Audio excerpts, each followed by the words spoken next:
Hello, I'm Stuart Templar, Head of Sustainability at Volvo Cars.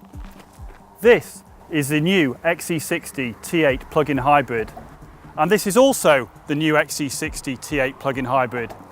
Looks the same, right? Well, that's the point. This is a new recycled plastic demo version of the XC60 T8. On the face of it, it's like any other XC60. It's got the same premium styling, Scandinavian designed interior, safety features and powerful T8 hybrid engine. The difference is that this one here is more than just a car. It's a symbol of one of Volvo's boldest sustainability ambitions yet.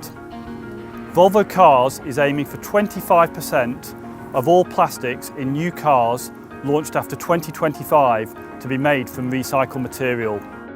We've worked closely with our suppliers, designers and engineers to replace over 170 virgin plastic parts with recycled ones. This car opens up a whole world of opportunities for us to take a more circular approach to product design and development, including building new cars from old ones.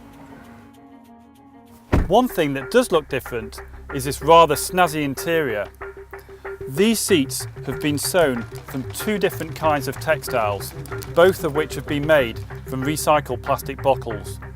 The carpets and mats are made from Econyl, a 100% recycled nylon, which includes fishing nets reclaimed from the sea, which would otherwise be clogging up our oceans. Here at the back of the vehicle, alongside the electric charging cable, parts of the luggage compartment are made from your everyday post-consumer waste, including ketchup bottles, water bottles, and even shampoo bottles. Under the hood, well, everything looks the same, but many of these components are made from recycled material. For example, the hood absorber here is made from foam from Volvo car seats. Most car reveals show how new or different the car is. But this isn't about one car. It's about showing how we can make our recycled plastic ambition a reality. Our sustainable future doesn't compromise on safety, comfort or power. And our recycled plastic vision is a key part of that future. But that and this is only the beginning.